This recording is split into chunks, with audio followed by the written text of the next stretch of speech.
27, versikulo 25 ngadto sa 27. Ang hari sa Assyria nagsulti nga walay relihiyon. Ang mga tao nga nagpuyo sa Assyria nagsulti nga walay relihiyon. Ang Diyos, kung siya'y hinimo sa Diyos, kadtong mga tao nga nagtudlo nga walay relihiyon, ang Diyos, gikuha sila sa Diyos o gipakaon sa mga leon. Diba? Inana mga kaigsunan ang kaluwasan. Mga igsuon ko na ani-adini karon atong tun-an o atong tan-aw na kanang giingon nga walay relihiyon makaluwas. Dili ka na supported by the verse of the Bible. Dili na ang versikulo na nagsulti. Example, kanang 2 Timoteo Kapitulo 4, versikulo 8 hangtod sa 9. Nagsulti man na niya ang relihiyon, makahatag ka nato, walay katapusang kaluwasan. Mga gitudlo sa Biblia mga igsoon. O sa bangyon ang kaluwasan sa simbahang Katoliko, pinaagi ba sa pagtuo sa Ginoo? Pinaagi ba sa pagbuhat? Namay mo ingon, dili na kinahanglan ang buhat, kinahanglan mo tuo lang ka kang Isos, maluwas na ka. Tama man na, pero kulang na. Kulang. Ano mo yun ka, nagtuo ka kang Kristo, maluwas na ka, kulang igsuon. Unsaon mo pagkaluwas mo, magtuo lang ka kang Kristo, o naa ka sa bungan, naa ka sa sugalan, naa ka sa imnanan, naa ka sa kailayan, unsaon mo pagkaluwas. Matakadlang Domingo, di ka mo adto sa simbahan. Kinahanglan din siya, parisan sa mga maayong binuhatan. Hinong nami pinanggap. Hinong nami igsoon. Na ang mga apostoles nagtudlo ng tungod sa kaluwasan sa Biblia. Ha? Bumbahiwos. Mga kaigsunan nga kaming mga protestante kaniadto. Ako, 23 ko katuig sa protestante. Sildado ni kaniadto, tagpat 4,500 kada bulan karon dako na 12,000 na sweldo nila. Sildado ni kaniadto, aron lang papangilad sa mga tao ang kanang moingon ato nga wa nagbasa sa Biblia. Basahan lang baboy, basahan lang Sabado, sold na. Pusa ng 12,000. Dili na ang simbahan. Giawat na sa simbahan mga igsoon sa pagsimba kada Domingo. Kaya nga atong kaluwasan, pinaagi man sa atong pagtuo o sa atong mga maayong binuhatan. Hinumdumi nga hukman ta sa Diyos, dili pinaagi sa pagtuo. Ang hukom sa Diyos sa ato ang mga kaigsunan, pinaagi sa atong binuhatan. Mga pag-ingon nga ang makaluwas mao lang ang imong pagtuo, tama na pero kulang. 50-50 na, half-truth na siya gitawag kumbaga. Wa di mo kadloe ang mga tao sa tibuok na kamatuoran. Kung sa mga kamatuoran na gitudlo sa simbahang Katoliko may tungod sa kaluwasan. Kagaan pa mong example mga kaigsuonan. Sa inyong balay, naamoy gitawag bugas. O nga, sa panahon na giguto mo, nagtuo ka kanang bugas mga busog sa imuha, mabusog pa ka kung kanang bugas, dili ni mo lungagon, dili ni mo kislan, dili ni mo itak-ang sa kalayo, dili ni mo lutoon, mabusog pa ka ni Ana, o magsige lang kag huna-huna ang bugas makabusog. Dili. Kinahanglan nimo nga lutoon, kinahanglan nimo kuhaon, takson ibutang sa kaldero, kislan og tubig, ibo-bo ang tubig, usman og takos, sukdon ang tubig, lutoon sa kalayo, pagkaluto sa bugas, makakaon ka, mawala ang imong kagutom. Inaana ang kaluwasan sa simbahang Katoliko. Kaya nagtuo ka sa Ginoo, pangalagad sa simbahan. Pag-igsakop sa simbahan, ang kuna, ang santos na Eucharistia, ang kuna, ang santos na unod ni Kristo, ang kuna, ang santos na dugo ni Kristo, na dihanan sa simbahan, ni mo makita, igsuon ko, pinalangga ko. Usahay, nakasusubo kaayo. Matag-adlang Domingo, inig-adto na to sa simbahan, labi naghapon na, last mass na, makita na to, natutay na lang ang naa sa simbahan. Mga igsoon, sa 7 ka adlaw, dunay usa nga gipangayo ang atong Ginoo. O kanang adlaw, ato untang ihatag sa iyaha, ato untang ibalik sa iyaha, pero unsay atong gihimo. Kuhaon pa gyud nato na. Sa 7 ka adlaw, gitagaan ta niyang unom, usara ang iyang ipangayo, usa ka oras na pagyud na. Kunya ato pagyud lang kuhaon, ato pagyud lang lagimoto. Igsoon, wala tay atoa dinhi sa kalibutan. Igsoon, kining tanan dili ni atoa. Ini kamatay nato mga kaigsuonan, ibutang ta sa kahoy, ibutang ta sa lungon. Wala kay laing dadon kundi ang atong lawas nga mahimong kalabira, ang atong kaptangan sa yuta, ang atong mga silapi sa yuta, di nato madala kini sa kamatayon. Pinagdumi na mga pinangga. Igsuon makasusubo palandungon. Nasa bagsig tata, watay panahon sa Ginoo. Nasa langsig tata, watay panahon pag-adto sa simbahan. Pero sa diyan magkasakit na ta, doon na tayo mga cancer, doon na tayo sakit sa kidney, doon na tayo mga malumpa at diabetes, maupa ang ato pag-adto sa simbahan, na di na tayo magamit sa Ginoo. Igsuon, gamita ang lagsik na inyong lawas, pinaagi sa pagpangalagad sa Ginoo karon. Punong wala tayo atuan nining kalibutan. Kung ang Ginoo pareho pag una-una na itong mga tao, hagbay na takuhain niya hangin. Hinuglogin ninyo mga pinalanggang mga igsoon. Pahinuglog lamang kini sa atong pagtulunan. Isip kita mga Kristiyanos, hindi sa kalibutan. Sa panahon ng mga Israel, wala nituo sa Diyos. Niyan po ang Ginoo din sa kalibutan. Nang pagkatao sa pinaagi, sa iyang ikaduhang anak ipadala sa kalibutan. Magkasusubot palandungon. Sugay lang ang nituo, kadhan ang wak nituo.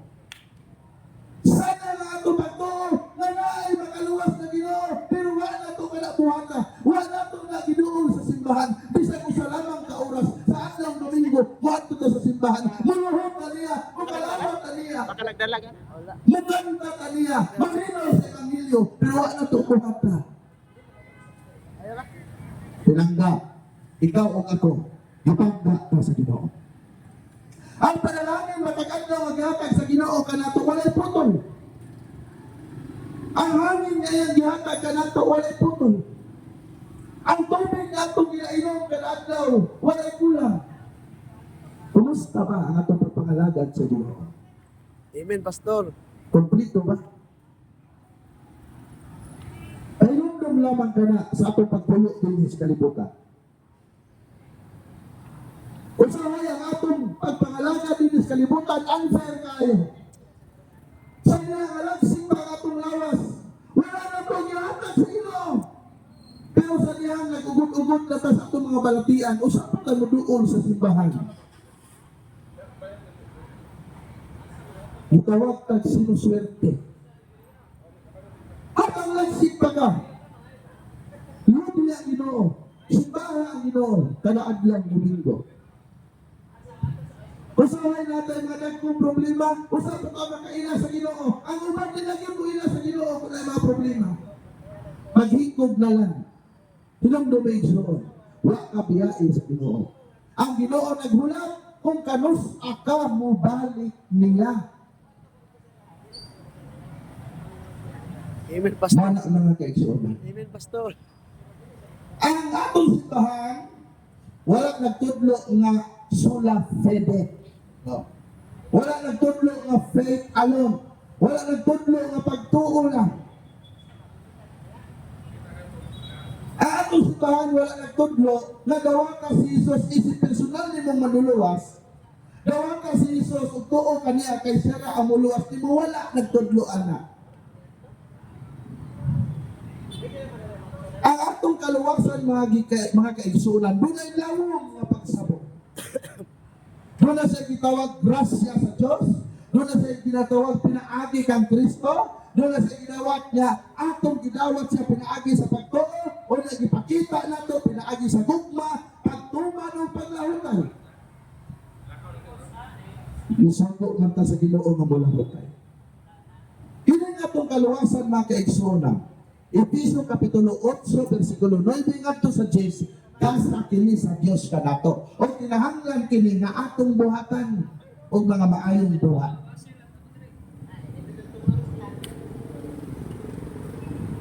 Ang simbahan wala nagtudlo nga works only lang. Wala na gitudloan ana. Ang atong simbahan mga kaigsunan matod pa ni Santiago Kapitulo 2, versikulo 24, na ang tao, pagka matarungon siya, pinaagi sa iyang mga binuhatan, o dili pinaagi sa pagtuo lamang. Sa lain nga version sa Biblia, gitawag kini mga kaigsunan ni Apostol Pablo kini mga tawhana og mga buang-buang. Matod pa ni Apostol Pablo, mga buang-buang kamo, nagtuo kamo nga dili maluwas ang tao pinaagi sa mga kayong binuhatan.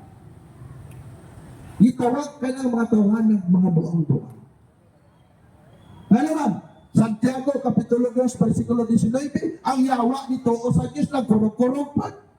Buot pasabot kung pagtuo lang, maluwas na na. Ang yawa nito o sa Diyos, o napatong maluwas na to. Kaya ang yawa nito o sa Diyos na kurog, kita nito o sa Diyos, murag wala lang. Delikado mapagtulon anak mga kaigsuonan.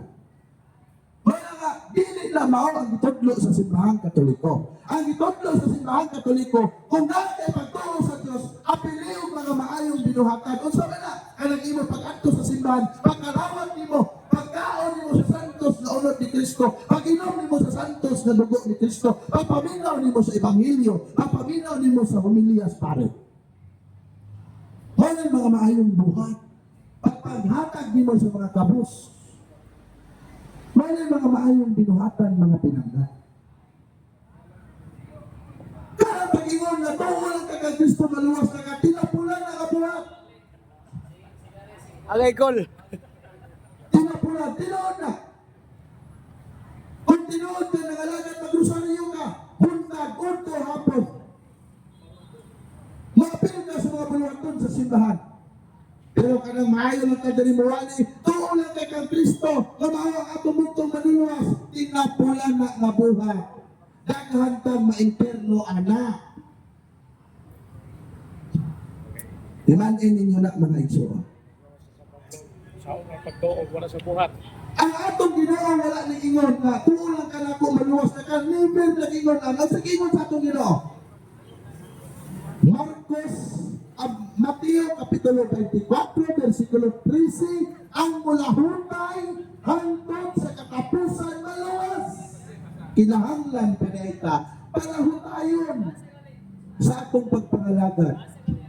Filipos Kapitulo 2, versikulo 12, ingon ni San Pablo, ligona ang pingi o pugni ang inyong pagtuo, lahutay kamo sa inyong pagkaputlo.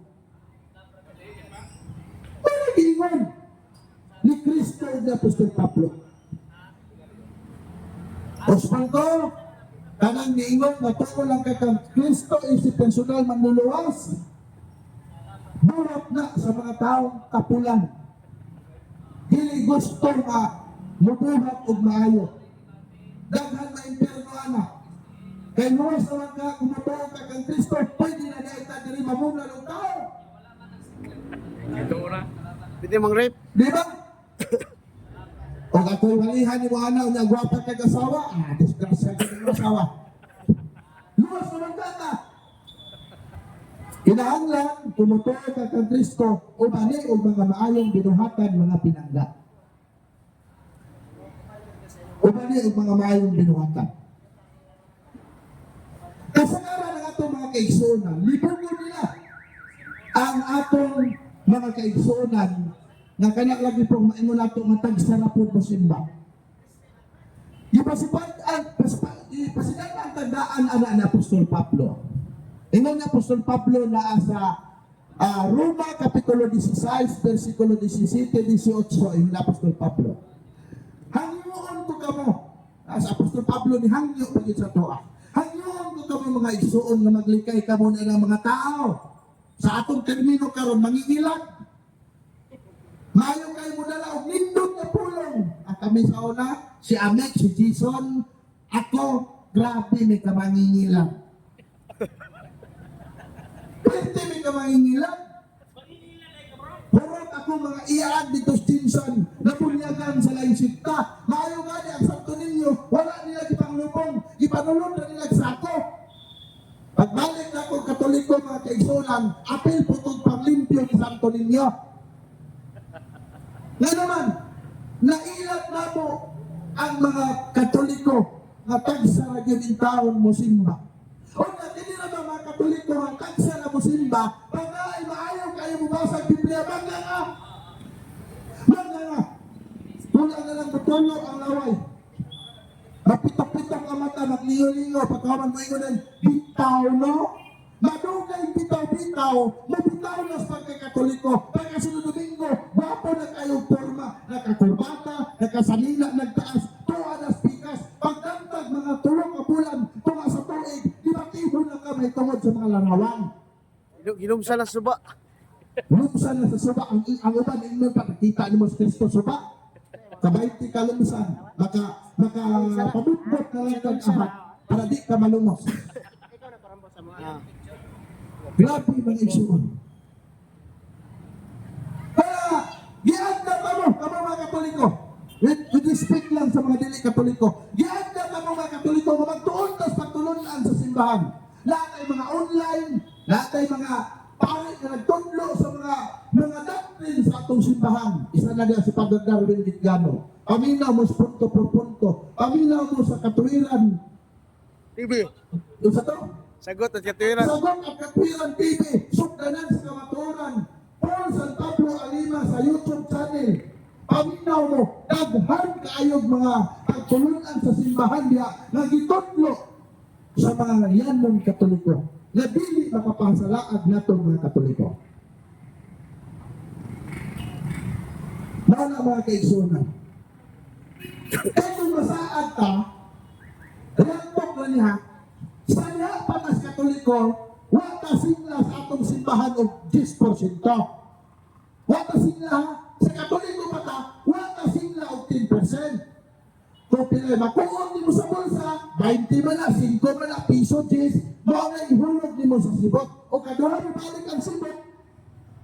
Kaya ang imong kwarta 10 pesos, 5-5 na ihatag, 10 na imong mahalag, kada simba ni mo. Pero sa uban, doon na pa'y kitawag na edad mo, halad mo.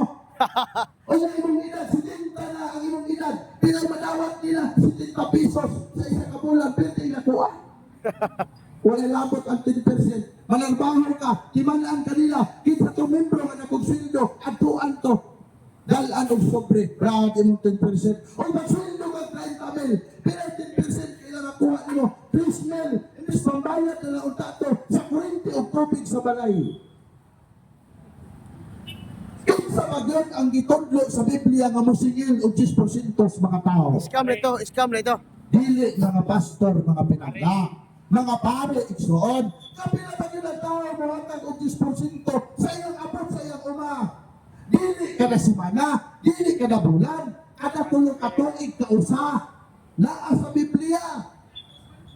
Ang atong mga igsoon nga mga dili Katoliko, wala na sila nagsunod sa Biblia. Kaya para nila kada simba 10% na. Mga kaniadto ang atong silingan sa ginsam. Sa una nagbayad-bayad pa. Pagsunod sa Bible School, nahimo na siya nga magtutudlo sa simbahan, di Hilux na karon. Tinuod na, real talk yun na. Kapaldo. Paldo. Magaingon mo na ito, mga Katoliko, kaya mga pare ninyo ni service lang. Igsoon. Inutang. Dili na sa pare ang service. Ginunin na sa mga membro sa simbahan, dili na sa ila nakapangalan na sa Diocese of Butuan. Dili na ilang sakyanan. Ang atong mga pare o kay muhatag na nila sa nila. Hinumdumi si Pope Francis pagkamatay. Ang sapatos buslot kaayo, daan kaayo. Dahil nagdunit sa iya, gibaligya niya, gihatag dito sa mga pobre ang halin sa katong motor nga BMW nga puti. Na ako'y silingan dito. Real talk na. Bisag katanaw na sa slide. Na problema siya. Kaya ang akong balay, ang tapat tindahan. Na problema si Manang. Si Manang nga, ay, ang butter na yun. Sabay akong paliton na sogaan. Pero nagkipit na sa gulad. Nakakita man siya og bangos. Sa inay bangos, tambok ayo. Pilang kilo, at 250. Asa si Pastor, wa man butoy sogaan. Ako, palitan mo bangos lang. Sa oo. Kaya ikaw bulan-bulan. Sa oo. Ako pastilan. Paita. Pero kung tinuod ka ng mga lagad sa kaluwasan, sunda si Paul San Pablo Alima, nga sildado nga niadtog dako-dako, karon wa na sildo in town. Saksi ni Jehovah. Usa ni siya kasaksi ni Jehovah. Daghan kini kongregasyon nga napatukod dito sa South Davao.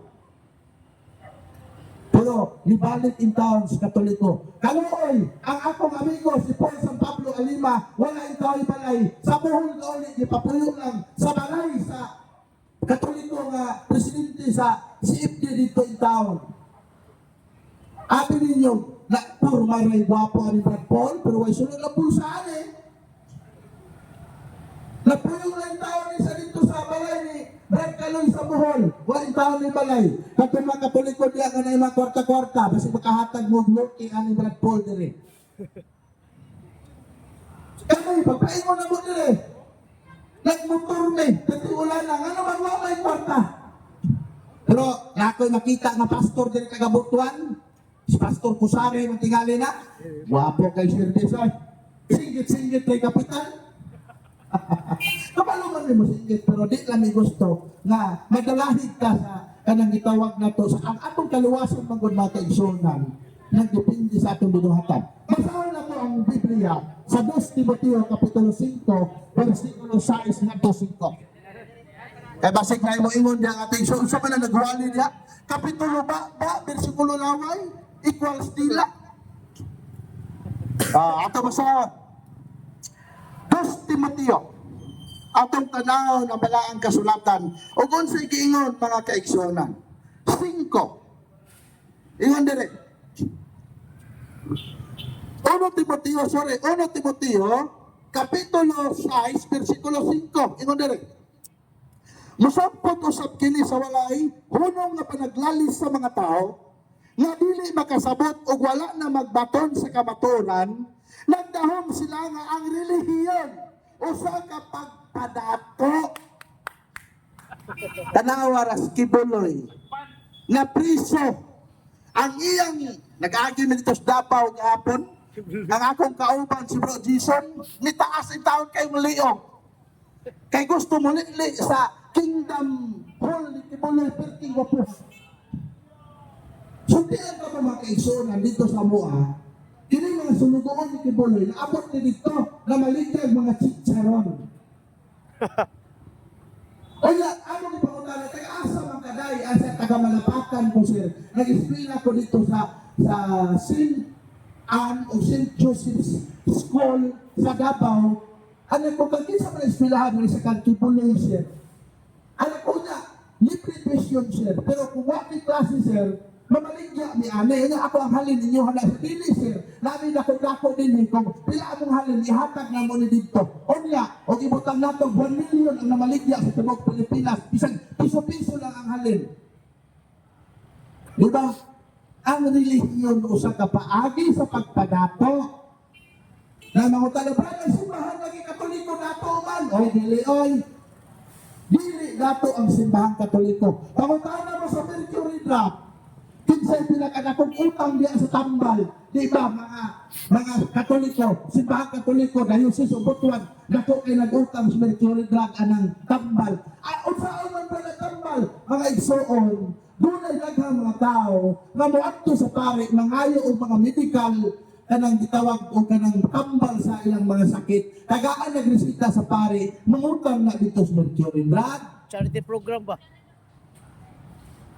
Dito abot diri sa Diocese of Butuan, kaysa mo sa Diocese of Marbel, na gitawag dito og Home of the Aged o Home of Orphanage.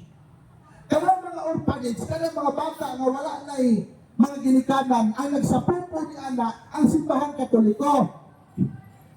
Mga madre, kanang mga tigulang, kanang Home of the Aged, nga wala lagi atiman sa ilang mga kadugo, ay mga salbahis man, ilang mga katigulangan, mga ginikanan, watiman na, gipanglapay na lang nila. Gipagdala na sa mga pari o madre sa Home of the Aged, ang nagpakaon ni anak ang simbahang Katoliko.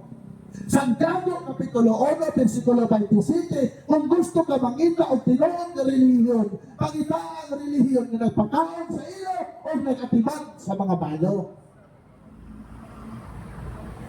Mao na mga igsuon ang kanindot sa Katoliko. Wa kapok sa pagpangayo og 10%.